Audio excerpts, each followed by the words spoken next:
Yeah, specs. Specs on your forehead, bro. Yep, I got it. That's where it is, baby. It's happening right there. Oh yeah. Hey, hey, hey. Welcome to the Eglinton West Pop-Up Podcast. I'm Clifton Joseph, and here with me, my trusted sidekick all the time, baby. My basketball personal legend in Canada, Michael Solomon. Old heads talking basketball. Michael, how you doing, bro? I'm good, man. That's my man Grover Washington behind us taking care of business, if you can hear it. Ow.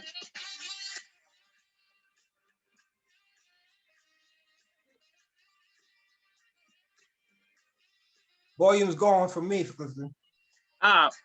Michael,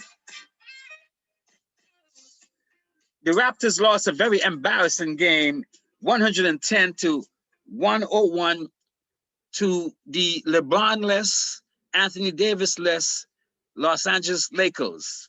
What happened in this game tonight, man? After we blew out the Golden State Warriors and we've been coming on to a stretch, what happened? The Lakers aren't the Warriors. The Lakers are a good team, even at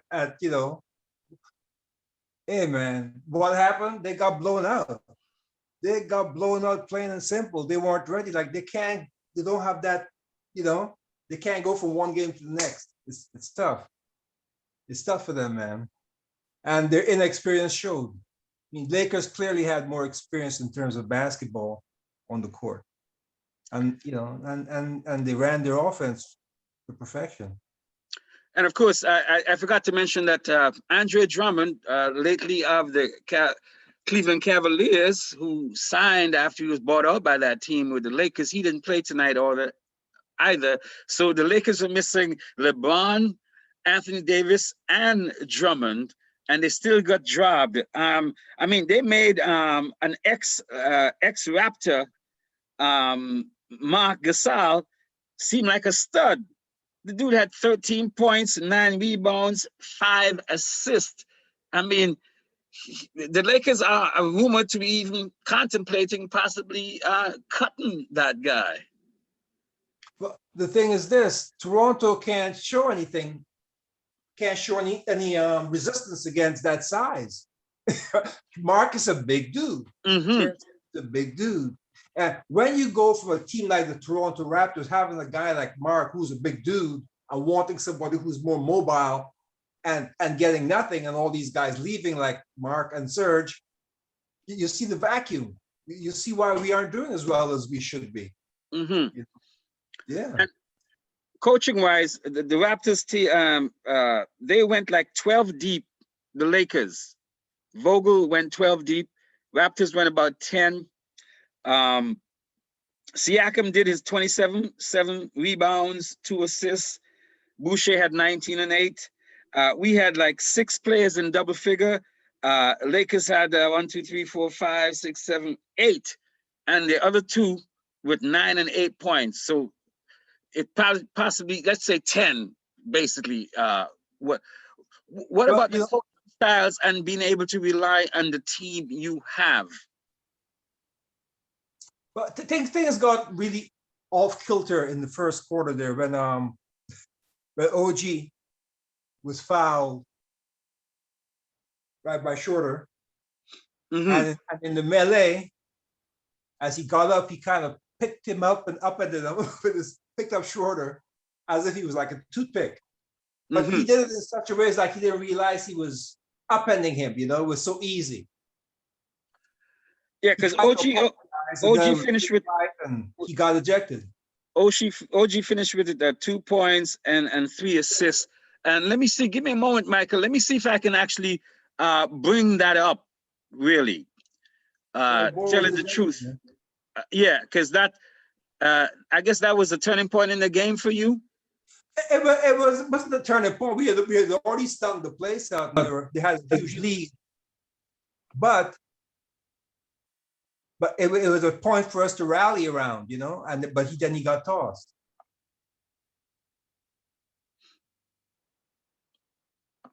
Wow, I'm trying to find this stuff here, Michael. I'd be Damn hard it. to find a specific play. You have to go to. Oh, you know what? Okay. Okay.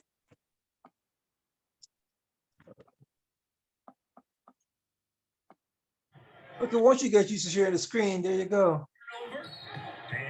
There it is. There it is. Mm-hmm. Oops. He did it so casually, like it was nothing really. It's like he wasn't trying to do that. It's funny. But it's kind of awkward though, because is he trying to like settle himself or balance himself? Because he's trying to balance everybody. He's trying to balance the situation. Put it that way. But it's pretty awkward though, in a way, isn't it? It was very awkward. They were tangled up, right? Yeah. Yeah. OG's a powerful guy, Michael. Strong as hell, man. Because the way he did that, it was as if I'm sure the replay how easy he picked him up. It's like wow. Here it is again. See how they're tangled? Yes. Yes. Wow. We call us high fall. Okay, so here's it, Michael. The bench comes out. Here's Fred VanVleet. Okay, here we go again. Yeah, look, wow. He dropped it too. Andrea Hazel comes by there, and there's a mayhem right now. Folks are trying to see what's going on. Right now, you're saying, you know what? Why not? I mean, it's wow. So this Montrezl Harrell got thrown out as well. Who? Montrezl Harrell. Oh, okay. Mm-hmm. So sometimes moments like this kind of. But Michael, you know, I've always been calling. Got it there, bro. Yeah. Yeah. Cool. Play is under review. I mean, Schroeder. Plays that, on that was the big thing. That was the most exciting thing in the game. Moment of the game. That was the game right there. So, Michael, how do you explain the sweeping change from hot and cold, where we can dominate Denver? We talk about the Denver game and the last game that Kyle Lowry played so far, where we beat them. We don't have the pieces really. These are guys who don't normally get a chance to play, you know. And it was just a question of superior talent in terms of more experienced talent versus lesser talent. It wasn't much of a stretch for the Lakers to beat up on Toronto today. So right now, of what the history was. That's how bad we gone. That's how bad we are now. So right now, it doesn't matter who we play. We could play the lowest game. We could play the Pistons, the Detroit Pistons, who are the lowest, last in the Eastern Conference, and they whoop us. We can play the Lakers without their two best players, superstars, and Andre Drummond they recently signed, and we get whooped. But we weren't full strength too. Let's keep that in mind. We were hardly. VanVleet didn't play. Lowry didn't play. But it's not full strength to not full strength. So we're not like the Lakers had LeBron and those guys, right? We're using it. This is where our bench and our depth comes into it, which I guess we don't have. Yeah, exactly. This is where we out of our league because we don't have a big man to, a real big man to do some damage. Like just see Mark, as big as Mark is, right? Just his size in there makes a big difference, unless it's a championship game like, against the Boston and you got them young guys moving past him. But he's a big dude. We can't match that. And that's a big deficiency in the Raptors. Michael, we are just 2 years removed from being the champs. And this is where we are. Is this what you envisioned when we were marching in the streets and over 2 million people in the street, heralding the Raptors winning at a championship?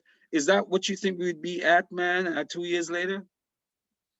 No, not that far back down. Like 2 years later, I would think we'd still be battling a bit, it comes and it goes quick, man. We had 2 good years. Let's put it that way. We had 2 really nice years. You know, You're I'm smiling thankful that for you those years. you're smiling that you would take those 2 and forget about the other 20. Oh man, yeah, you Whatever. know, that's it. That's how it goes. You know, for such a young organization to win it so quick, when you think about it in the scheme of things, yeah, man, I'll take it as it comes. But I'm just gonna keep my finger crossed, sit back, and just observe, not get too emotionally entangled with it. You know what? I'm gonna take your advice, Michael, because every time another team signs a big man off of waivers or on a 10-day contract, I get crazy. And I've had to like be calm. Don't get overrated. It might not be anything. Because I'm like, what's Masai doing? What's the Raptors doing? How come we ain't sign nobody? What's going on? Can we get back Dante Hall? Can we go for so-and-so? Like, can we get somebody? Yeah, man, it's a much slower, cooler groove than that inside the organization. There's no big rush, as you can see. There's no big rush. You sound like you're trying to get me souped up to take losings in a row coming up ahead. Oh no, don't ever take it. Don't ever take it hard. Cuss them out, kick their ass because they gotta do better. But let's hope for the best, man. Look, these guys are young and they have a heart. You know, they're a professional athlete. They gotta act as such. You know. Well, I feel like I'm just begging now, man. Yeah. Have decent end of the season. I see your lips moving, but I can't hear you, Michael. I see your lips moving, but I can't hear you. You know what I'm saying? But it seems like Lowry and Fred will probably be out for another week or 2. You know, these things go, because they might be really tanking and saying, let's keep these guys out there. But I like, so we're going to see more of these players, and we might have more losses, right? But Watanabe had a full court dunk today. Who? Watanabe had a full court drive and dunk today. And Watanabe did 8 points, 3 assists, 3 rebounds, and 1 assist. What we're seeing, I like what we're seeing. Look, even Baines, 9 points, 6 assists, 9.6 rebounds, and he's doing it too. Flynn's got 11 points, 8 rebounds, 4 assists. Trent 11-3-2, which that'll be better. He can do better than that. Boucher with 19 points, 8 rebounds, 1 assist. Siakam with 27 and 7 and 2. So we're seeing that size was the big difference today, kid. That was one of the key things. The size. Lakers are so much longer than we are. You know, it's hard to play against that size, and they're young too. You know, they have the age. They have the nice age range, and they play very good defense. They play a very good defense. So you can't come half stepping to a team that plays very good defense. You know, you're screwed. I ask you again, Michael, because you, like me, had earlier thought that the Raptors are going to be 4th, 5th, or 6th in the East. I'm slipping away, really. I've gone from that to 7th, 8th, 9th, 10th, and I'm now flirting with 11, 12, 13, 14, which is where we are actually the zone we're in. What do you think then, going for these next 20 or so games that we have left for the season? Well, I'll tell you, I'm disappointed with our lack of progress today. But as a fan, I have to be hopeful. But you know, I'm not.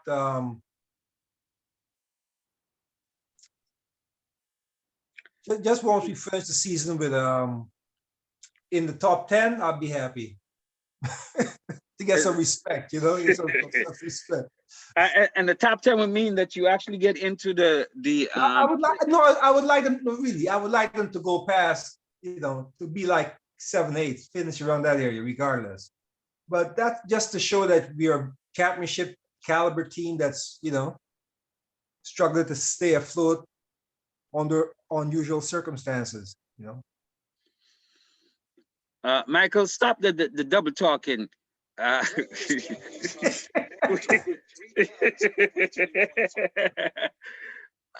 You must be disappointed like me.